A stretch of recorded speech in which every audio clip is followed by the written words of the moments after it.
Muy buenos días, bienvenidos a una videoaula más con el Dr. Moya. Vamos a continuar hablando sobre citoplasma. En la clase pasada estuvimos hablando y explicando sobre los mecanismos de secreción que tienen nuestras células, sobre el sistema de membranas, algunas de las organelas que se han explicado, como están acá, retículo endoplasmático, complejo de Golgi, la vía de secreción regular, la vía de secreción constitutiva, una vía indirecta y una vía directa de secreción. Para que las vesículas puedan movilizarse, estábamos tratando de explicar qué es lo que necesitan estas para poder generar energía, para poder direccionarse en alguno de los lugares o hacia uno de los lugares dentro de una célula. Y nuestras vesículas dentro de la célula del citoplasma van a necesitar primeramente de unas guías o unos caminos que son los microtúbulos. Los microtúbulos son unas proteínas que forman parte del citoesqueleto de la célula. Están direccionados aproximadamente de un lugar cercano al complejo de Golgi y se van direccionando hacia la membrana celular. Y van siguiendo esta disposición de esta manera. Y como les acabo de mencionar, van a servir de guías o caminos que serán utilizados por vesículas, también por algunas organelas. Entonces necesitamos de esto para que puedan transportarse nuestras vesículas. Necesitamos de microtúbulos.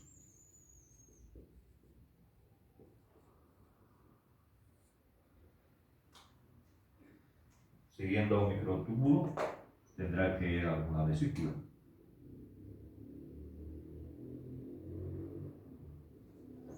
Los microtúbulos tienen dos extremos. Un extremo que está cerca del complejo de Golgi y el otro extremo que está cerca de la membrana celular.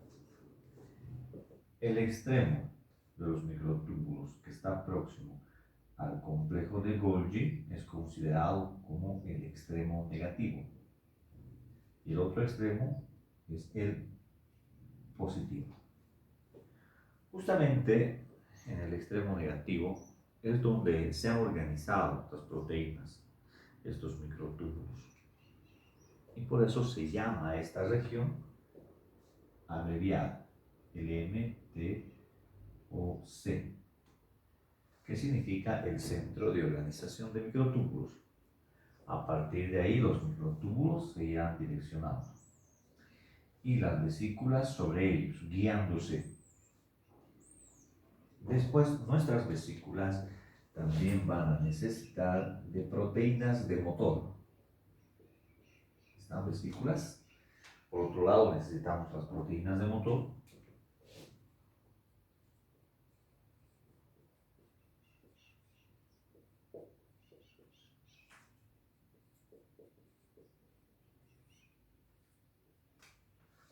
Las proteínas de motor van a guiar a una vesícula ya sea al polo positivo o al polo negativo.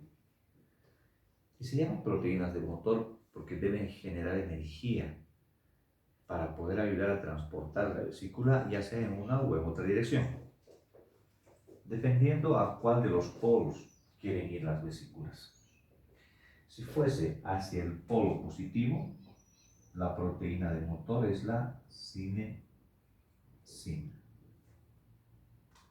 Por el contrario, si la vesícula va al polo negativo, estamos hablando de la dineína.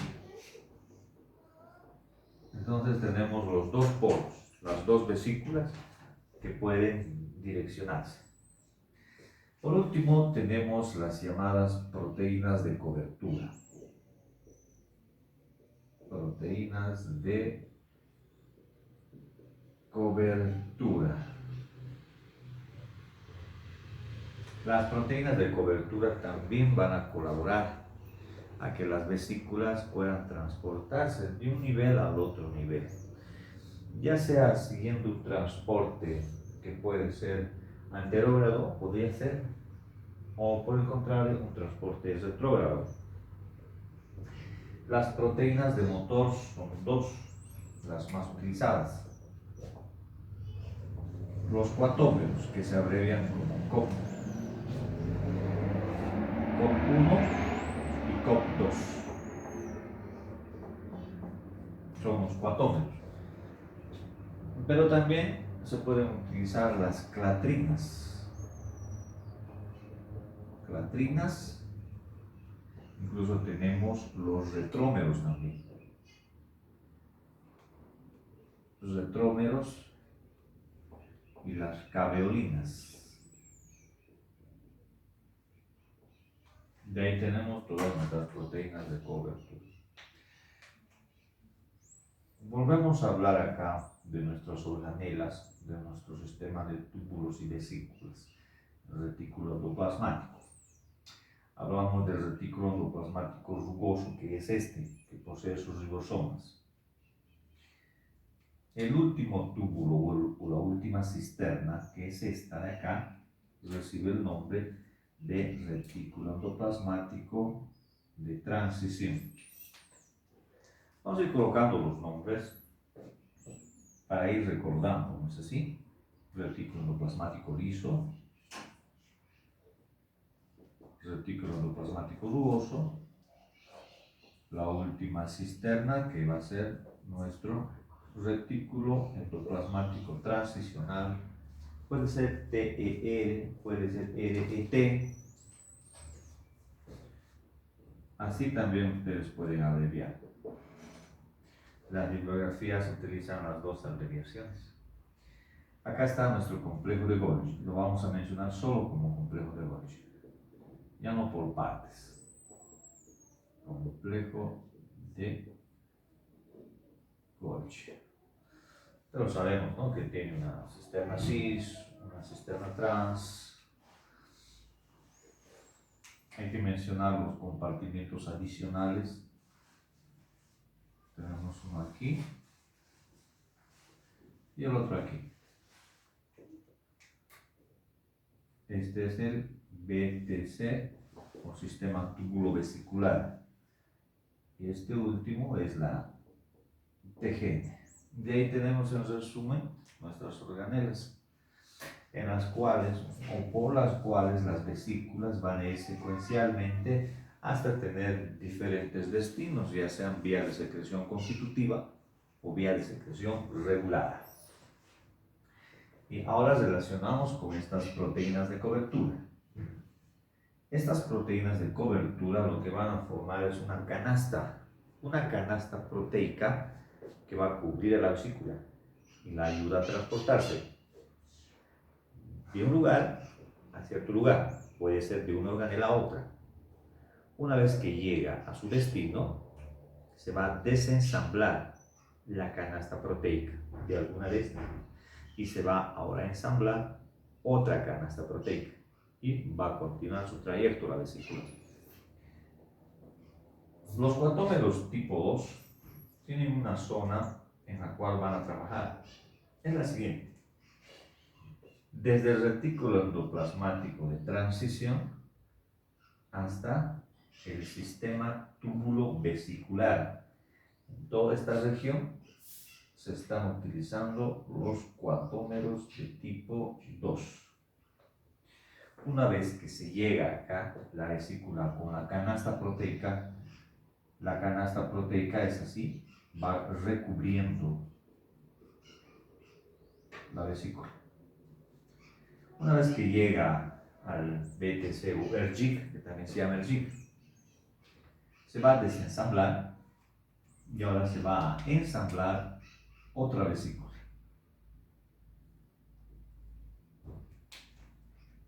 Se va a ensamblar a esta vesícula ahora los cuatómeros de tipo 1. Y estos cuatómeros de tipo 1, junto a las vesículas, van a continuar hasta la TGN. Sería el tramo mayor, justo desde acá hasta acá. Cuatómeros de tipo 1. Y una vez que se llega a la TGN, que es la red Golgi Trans, se va a desensamblar los cuatómeros tipo 1.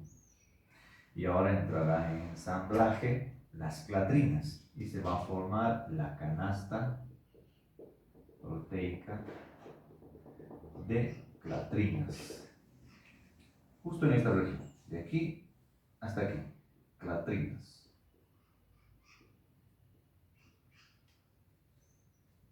Y después estas vesículas junto con sus clatrinas podrán tener diferentes destinos, ¿no? Según lo que la vesícula contenga, ¿no? O a dónde esté direccionándose la vesícula.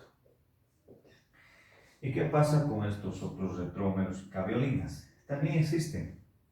Los retrómeros, como dice su nombre, son más utilizados para un transporte retrógrado, para un transporte que iría de esta zona a esta zona. Aunque también las clatrinas pueden utilizar esa dirección. Y esto de las caveolinas, que también son proteínas de cobertura, son más utilizadas en músculos. En tejido muscular se utilizan bastante estas caveolinas.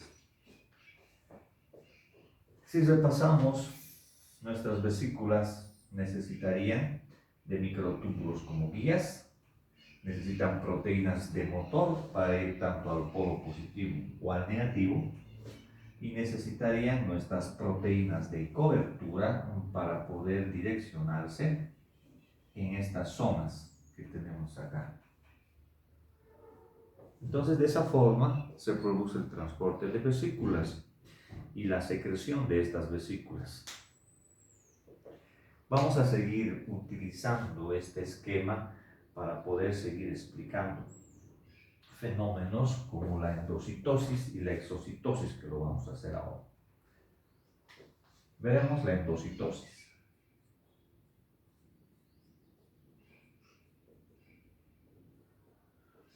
Endocitosis, que significa el ingreso de material.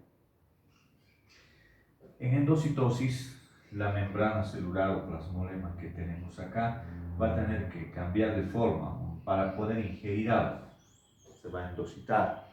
Se pueden endocitar moléculas, macromoléculas, partículas, incluso células enteras. La endocitosis comprende dos fenómenos, como serían la fagocitosis y la pinocitosis.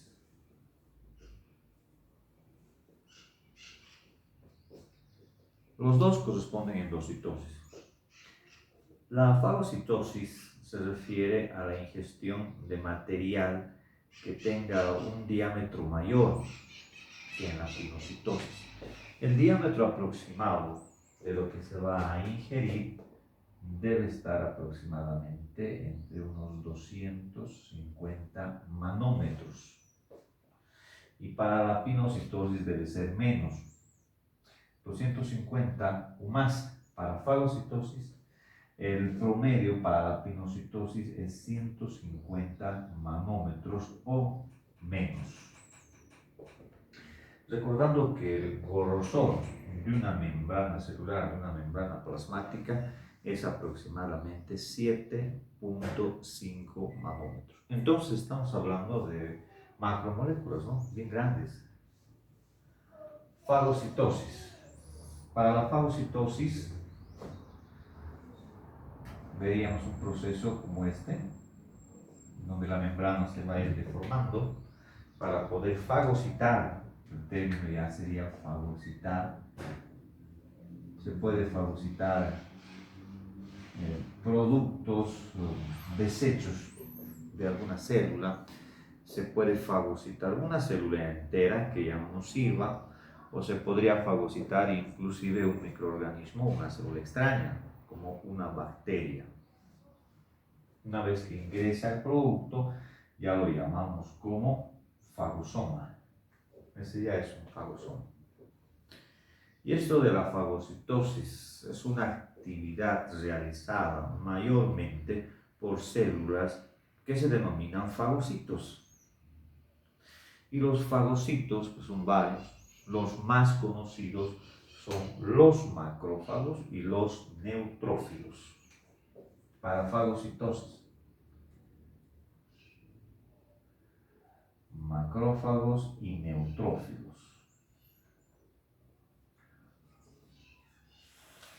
El neutrófilo también recibe el nombre de micrófago. Y si nosotros observamos estos conceptos, ¿no? Macrófago, micrófago. Esto de fago es de fagocitosis. Macro es porque es una célula gigante, micro porque es una célula más pequeñita. Pero ambas se encargan de fagocitar. Pueden fagocitar células extrañas. Ambas de estas células pueden ir fagocitando microorganismos patógenos como bacterias. Los macrófagos pueden ir reciclando células viejas de nuestro organismo. Se van fagocitando también. Ahora hablaremos de lo que es la pinocitosis. Estamos hablando ya de moléculas más pequeñas en la pinocitosis. 150 nanómetros aproximadamente. Y se ha relacionado con material sólido, porque tiende a tener un mayor volumen, diámetro, y acá con sustancias, o sea, el material es más líquido. De ahí se podría decir célula que come cuando está fagocitando, y cuando está realizando la pinocitosis, célula que bebe. La vesícula que ingresa por pinocitosis, que se está ingiriendo por pinocitosis, solamente se llama vesícula pinocítica, una vesícula pinocítica, que ha ingresado por endocitosis. O un fagosoma, se ha fagocitado, está adentro. El material que ha ingresado, ya sea por fago o pinocitosis, tiene un proceso metabólico adentro, que lo vamos a ver de aquí a poco, trabajo de los endosomas y los lisosomas. Pero antes debemos explicar lo que es la excreción.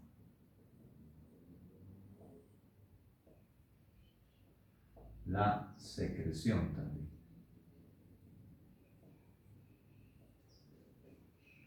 Esto en contraposición a la endocitosis. Los fenómenos de la excreción y de la secreción corresponden a la exocitosis, es decir, que existe endocitosis hacia adentro y la expulsión de material lo opuesto como exocitosis. Y para exocitosis se puede emplear estos dos conceptos: secreción, cuando el material que se está expulsando es de utilidad, y excreción, cuando el material que se está expulsando hacia afuera no tiene utilidad. Restos de células, tal vez de células que no nos sirven, restos de microorganismos, y acá puede ser secreción que tenga utilidad, pueden ser hormonas, son solo ejemplos. En la exocitosis y en la endocitosis se va a producir una desorganización y una reorganización de nuestra membrana celular, ya que cuando se está ingiriendo algún tipo de sustancia o molécula en la endocitosis, se está extrayendo un fragmento de la membrana, como acá. Acá, si fuese una célula, esta célula va a ingresar con su cobertura, como si fuese una sustancia, lo que está ingresando dentro de la célula. Entonces, va a tener una cubierta que es parte de la membrana celular. Es como si estuviésemos perdiendo un pequeño fragmento de la membrana celular. Y ese fragmento debe ser repuesto. El mecanismo para la reposición es por exocitosis. Aquí, cuando se está expulsando los materiales, se va a adicionar membrana. Y así se va a reponer la membrana celular que se ha perdido durante la endocitosis.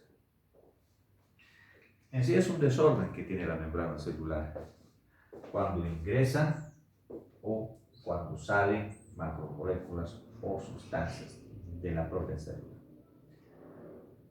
todos esos fenómenos de desorden, esos fenómenos de reorganización que tiene la membrana celular durante estos fenómenos, recibe el denominativo de tráfico de membrana.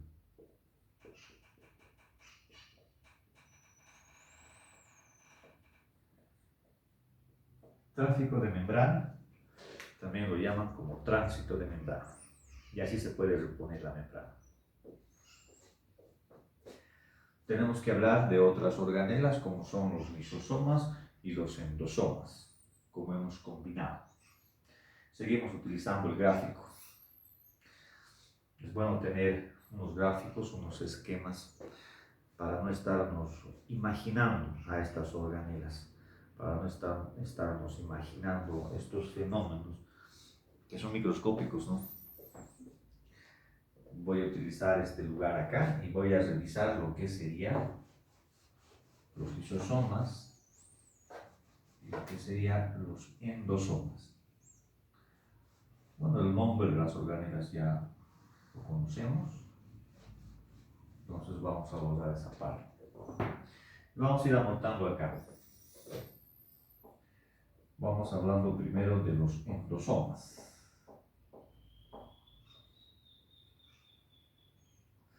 Los endosomas constituyen un grupo de túbulos, un grupo de vesículas que están dentro de nuestras células. Puede ser este, un endosoma, cerca a la membrana celular. Pero también los endosomas pueden estar acá, próximos al complejo de Golgi. Acá puede estar otro endosoma.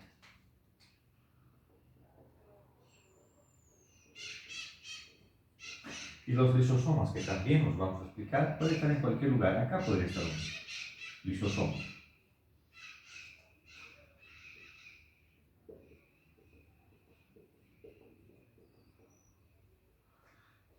Son similares estas organelas. Los endosomas existen en dos variedades. Tenemos los endosomas tempranos. El endosoma temprano es el que se encuentra cerca de la membrana. En este gráfico, el endosoma temprano tendría que ser este.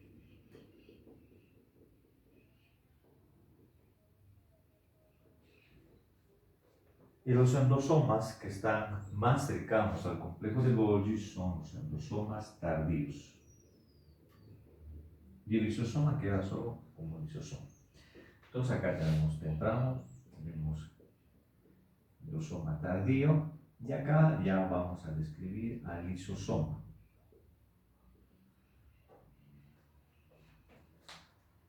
Todas estas estructuras que estoy anotando acá, endosomas y lisosomas, tienen un contenido que se basa en enzimas con un pH ácido, hidrolasas ácidas, enzimas ácidas. El pH va variando. Para el endosoma temprano, el pH es de 6. Para el endosoma tardío, el pH es de 5.5. Y para el lisosoma tenemos un pH de 5. ¿Cuál es el más ácido? El lisosoma, ya que mientras el dato sea menor de 7, que es el neutro, como conocemos, mientras el dato sea menor, va a ser más ácido. Este sería más ácido. ¿Y cómo obtienen este pH ácido? Un lisosoma, así, tiene acá en su membrana celular bombas de protones. Son bombas de hidrógeno.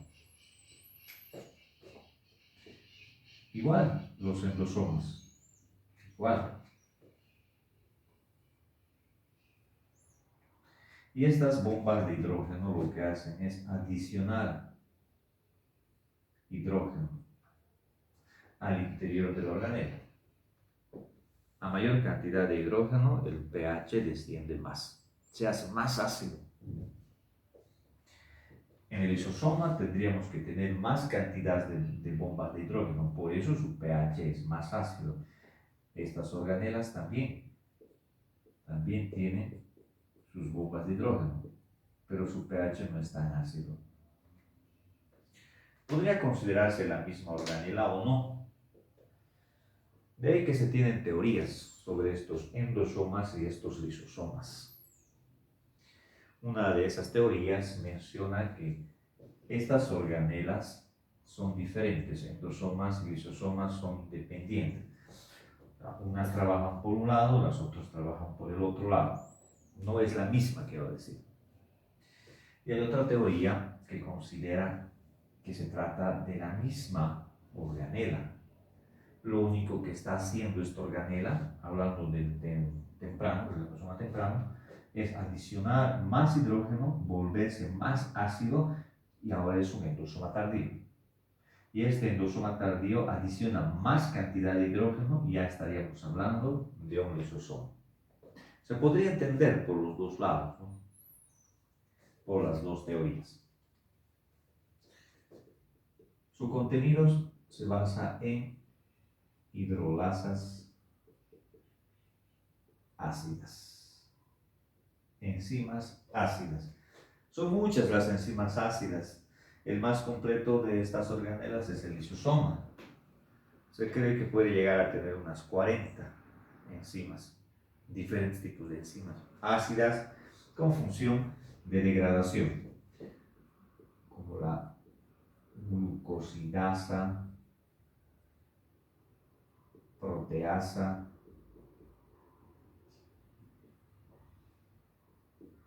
lipasa, nucleasas, peptidasas, sulfatasas, glisosima. Son varias que se pueden aquí ir citando. Muchas se pueden entender en cuanto a su función solo con su nombre. Si hablamos de una glucosidasa, se dirá para la disolución de la glucosa, de un carbohidrato. Proteasa, lo mismo, pero de proteínas. Lipasa, de lípidos. Esta lisosima que tenemos acá es una enzima antibacteriana que disuelve proteínas, pero proteínas de la pared de una bacteria. Ese es el lisosoma. Los endosomas también tienen enzimas, pero no tienen la gran cantidad de enzimas del lisosoma ni tampoco el pH. Es decir, que más completo en cuanto a cantidad de enzimas es este y en cuanto al pH más ácido. ¿Cómo trabaja? Vemos acá un fenómeno de endocitosis. Puede ser por fagocitosis o puede ser por pinocitosis. Puede haber ingresado material producto de la dieta. Puede haber ingresado una bacteria. Puede haber ingresado una célula vieja. Es frecuente saber que los glóbulos rojos viejos, los eritrocitos viejos que han cumplido sus 120 días aproximadamente de vida, son reciclados en algunos órganos, como en el vaso. Y quienes los reciclan, los fagocitan, son macrófagos y tratan de reutilizar algo. De los eritrocitos es algún componente de la hemoglobina. Eso se va a estudiar posteriormente en otros capítulos.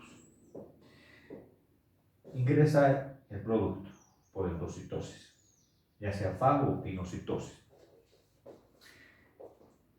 Esta vesícula que ha ingresado se va a encontrar primero con el endosoma temprano.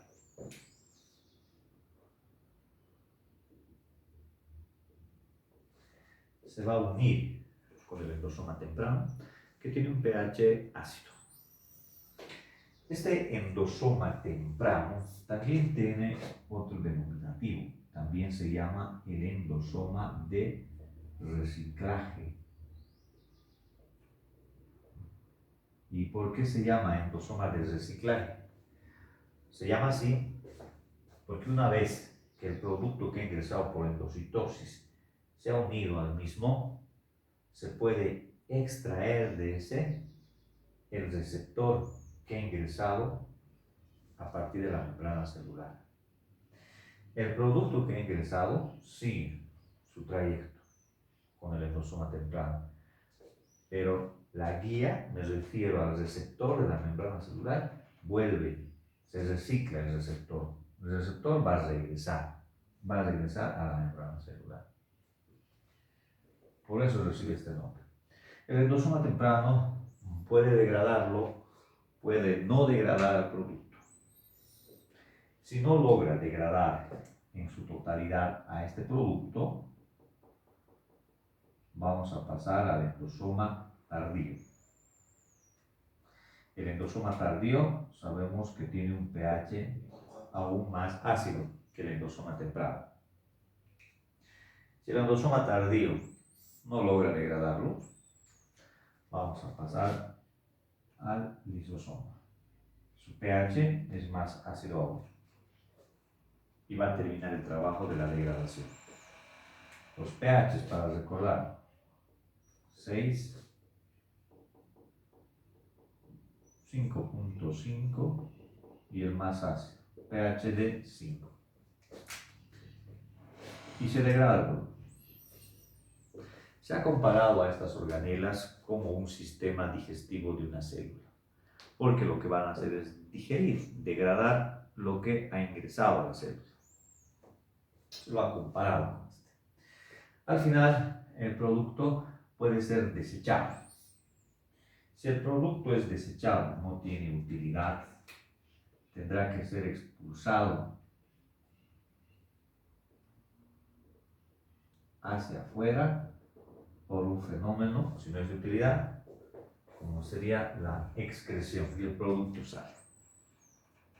Y si el producto fuese de utilidad, para eso tenemos nosotros acá nuestras organelas, que podrán procesar si el producto es rico en proteínas, retículo endoplasmático rugoso.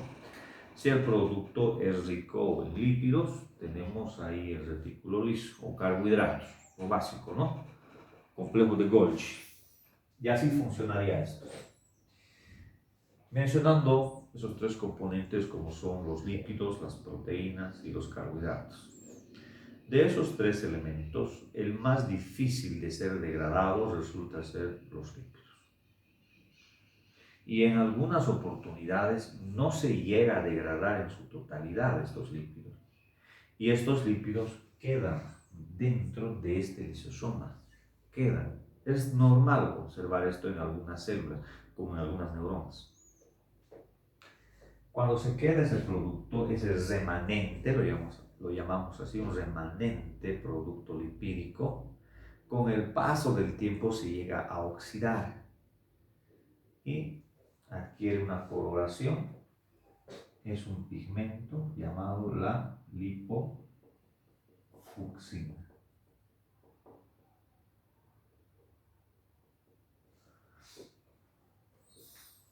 Puede llamarse un cuerpo residual, que no ha sido fagocitado, que no ha sido degradado, es el término apropiado, degradado totalmente. Se oxida y ya se llama lipofucsina, y ese es un pigmento endógeno que fabrican algunas de nuestras células. Y es común ser observado como en neuronas. Veríamos otra organela como son los peroxisomas. Vamos a abrir un poquito de espacio, vamos a borrar algunos de estos nombres que tenemos y vamos a continuar utilizando el esquema que tenemos acá, el dibujo.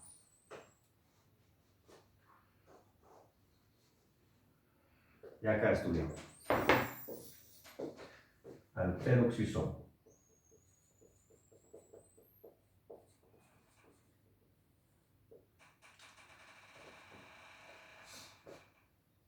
En algunos casos, el nombre de la organela nos facilita su significado o lo que hace.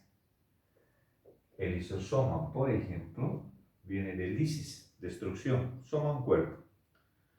Es un cuerpo, un orgánulo que se va a encargar de disolver, degradar, destruir. El peroxisoma, este nombre viene del peróxido de hidrógeno, que es su función, producir peróxido de hidrógeno. En el peroxisoma también tiene enzimas, similar al lisosoma, ¿no? Tiene un formato parecido. Sus enzimas. Estamos hablando para el peroxisoma de enzimas oxidativas. Son varias enzimas. Podemos anotar algunas. Puede ser la catalasa,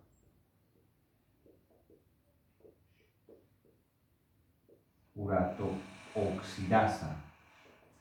También se llama oxidasa de urato, pueden llamarlo.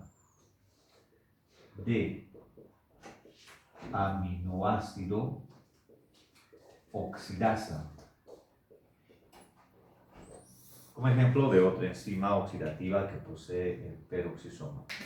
El peroxisoma también realiza lo que se llama la beta oxidación. La beta oxidación se refiere a la oxidación de los ácidos grasos.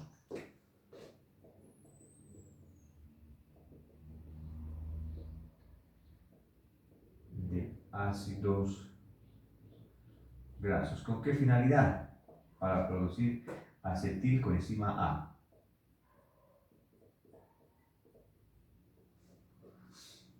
Y la acetilcoenzima A podrá ser utilizada para el propio metabolismo de la célula, para que la célula pueda utilizar. El peroxisoma va a producir el compuesto H2O2, de ahí que recibe su nombre, con la finalidad de poder desintoxicar a la célula, eliminando algunas sustancias nocivas como el etanol, o también destruyendo, eliminando algunos microorganismos. Puede utilizarse entonces, es beneficioso este peróxido de hidrógeno. Pero así como es beneficioso para la célula, para eliminar sustancias tóxicas o microorganismos, también puede dañar a la célula, puede dañarla. Lo que tiene que hacer esta organela, este peroxisoma, es tratar de equilibrar esto de la producción del peróxido de hidrógeno. Cada vez que sea necesario, lo fabrica y su excedente lo va eliminando. Para eso tiene sus enzimas, ¿no es así? La catalasa le va a servir al peroxisoma para poder eliminar el exceso de peróxido de hidrógeno. Y la uratoxidasa, por el contrario, le va a servir para fabricar peróxido de hidrógeno. En ese sentido, está controlando la concentración de este compuesto, que así como le es útil, también puede dañar a la célula. Veremos a la siguiente organela, vamos a hablar del proteosoma. Hablamos del proteosoma.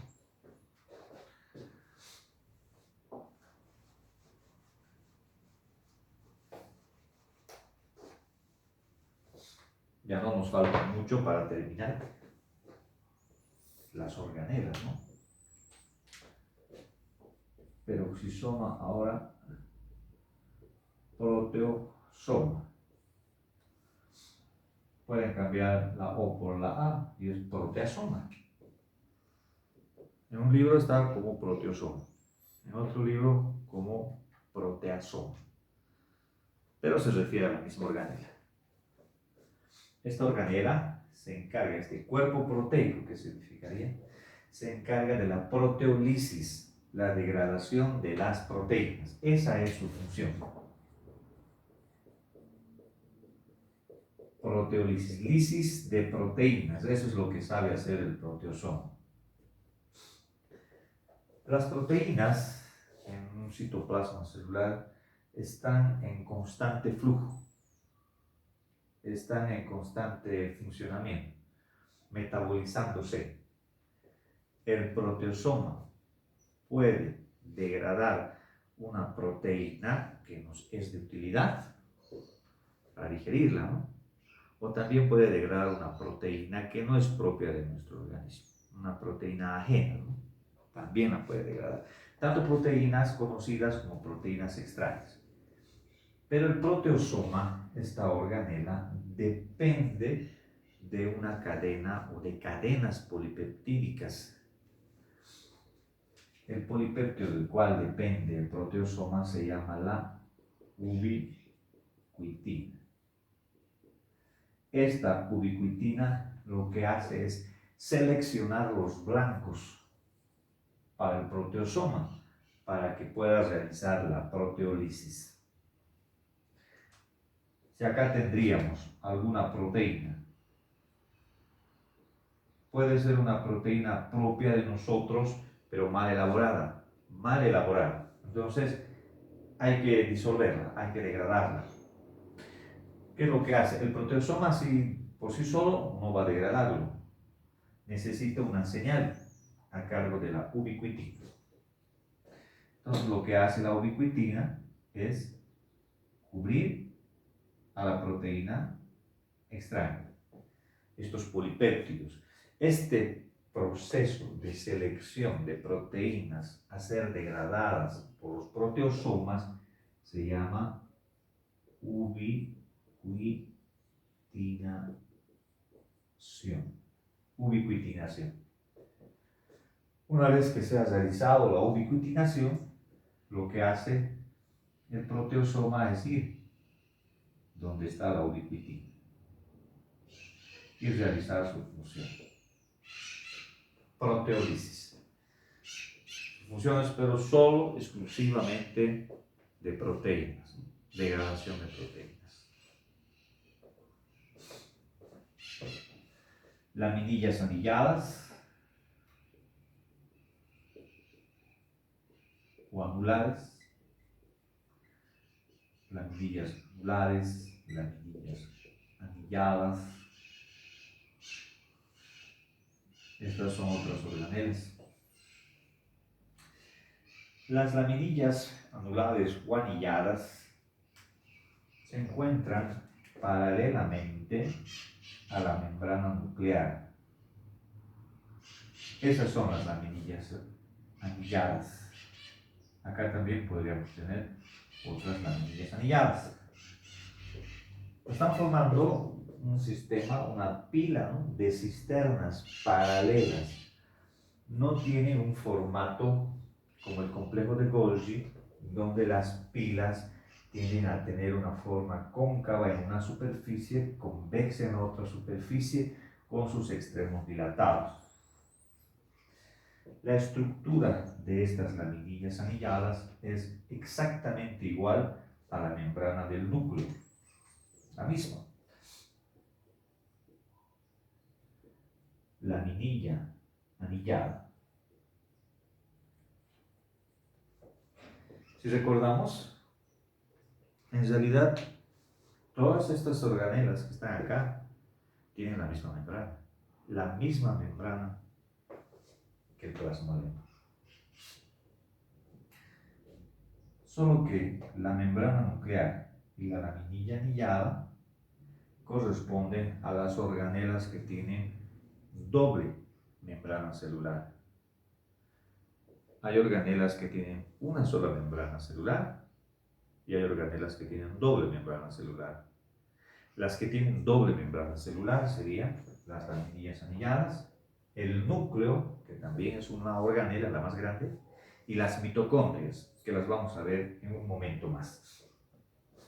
¿Cuál es la función de la laminilla anillada?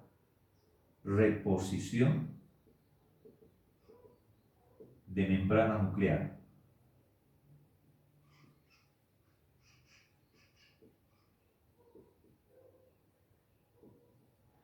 Va a reponer cuando sea necesario la membrana del núcleo. Pero ¿cuándo será necesario reponer la membrana nuclear? Cuando se produzca la mitosis. Esto quiere decir que células que tienen una actividad mitótica superior a otras tendrán que tener más cantidad de laminillas anilladas. ¿Cuáles pueden ser esas? Pueden ser células embrionarias, pueden ser células tumorales también, con gran capacidad para poder dividirse. Nos faltan las mitocondrias. Para las mitocondrias vamos a necesitar un poco más de espacio. Entonces ya vamos a poder borrar todo esto que nos ha servido de mucho, nos ha sido de bastante utilidad. Borramos ya todo esto.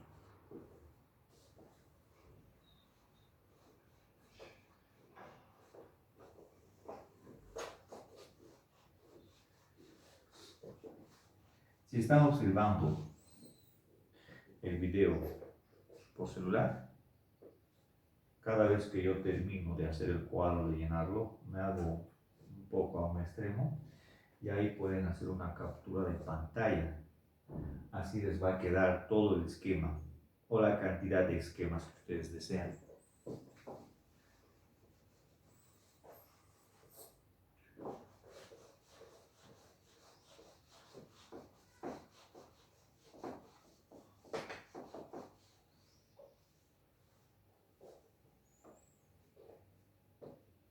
Mitocondrias.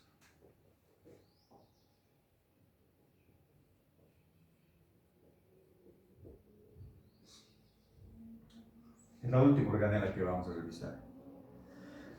Hace poco terminamos de comentar sobre las organelas o orgánulos que poseen doble membrana celular.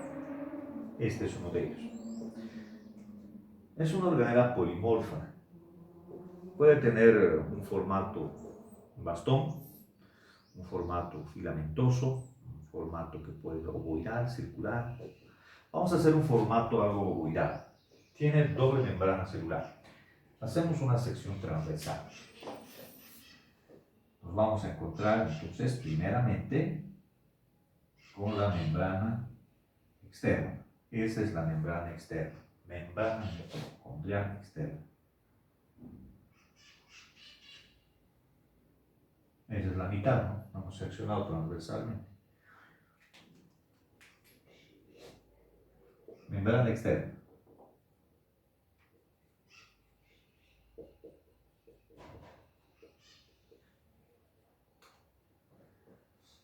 Esta membrana externa está en relación con el citosol, que estaría acá afuera, donde está el resto de organelas. Luego tenemos un espacio intermembranal y de ahí aparece la membrana mitocondrial interna. Pero la interna se va a proyectar formando unos plegamientos que son las crestas mitocondriales. De esta manera, esta es la membrana interna y se proyecta al interior de la misma organela de la mitocondria y se van formando estos pliegues que son las crestas mitocondriales de un lado y del otro lado. De esta manera, así, ya tenemos las dos membranas. Y estas crestas hacia el interior de la mitocondria. Las crestas van formando la proyección de la membrana interna. Membrana externa, membrana interna.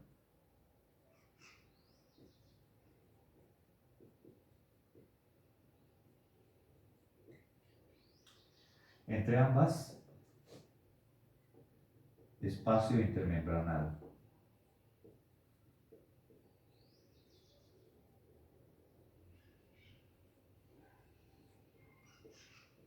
Entre las membranas. Y acá estos intersticios entre los pliegues, entre las crestas, reciben el nombre de matriz. Esta es la matriz mitocondrial.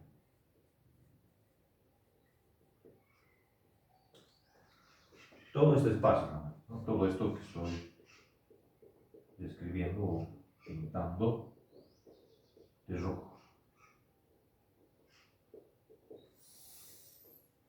Y las crestas, que no son más que la proyección de la membrana interna. Esta es una cresta mitocondrial. Cresta.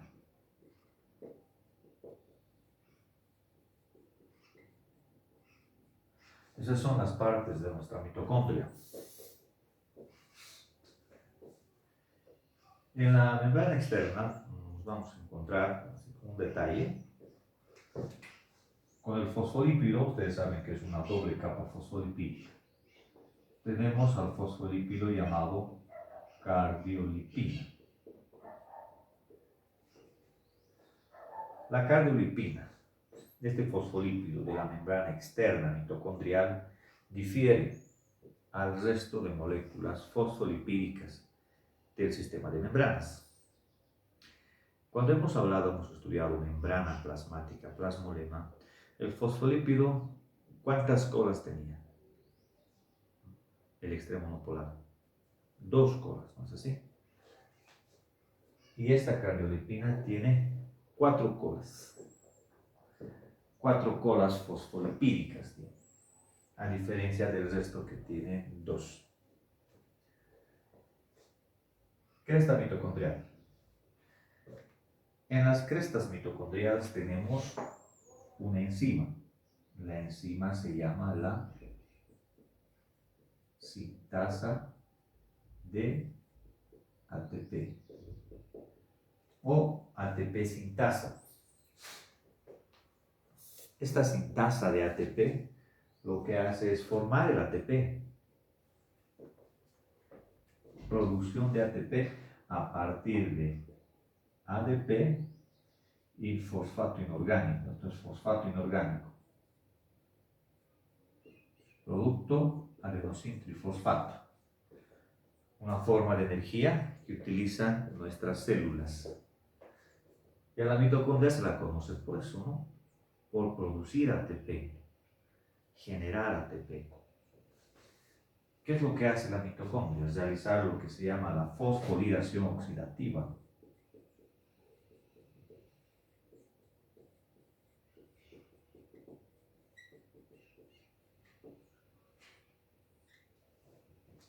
La fosforilación oxidativa es un proceso por el cual se va a ir generando ATP. Matriz mitocondrial, ¿qué es lo que contiene? El 50% aproximadamente, la mitad del contenido de la matriz mitocondrial, son proteínas.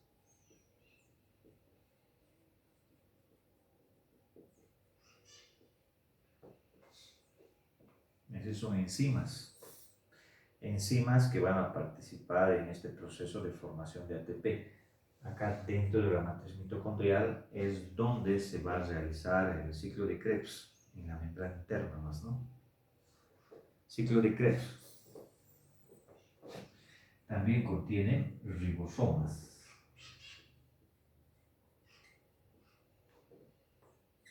También posee su propio DNA. Calcio. Y también el acetilcoenzima A, que también produce el peroxisoma. Produce el acetilcoenzima A. El acetilcoenzima A se va a generar a partir de 2 fenómenos: beta oxidación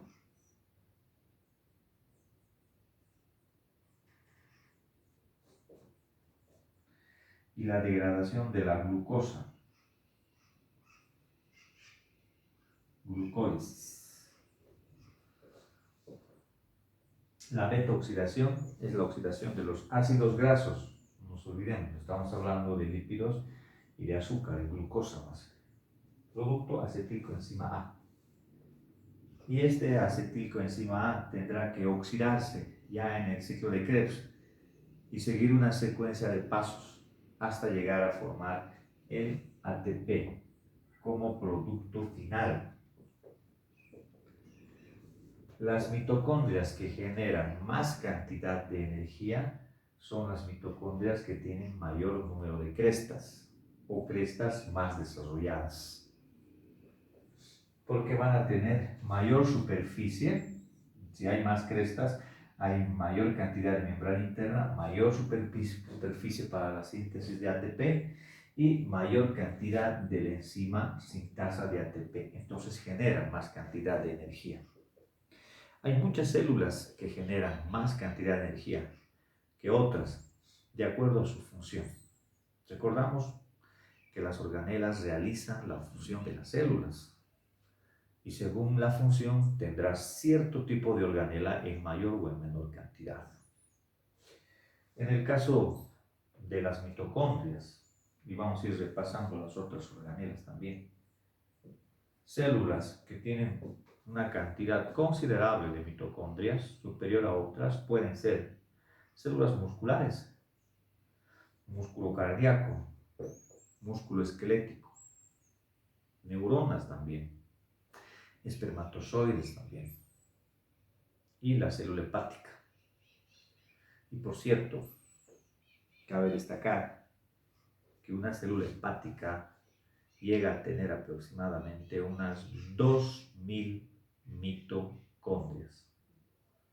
Imagínense, 2000 mitocondrias solo por una célula, solo por un hepatocito. Y esto será porque el hepatocito tiene que realizar varias funciones, entonces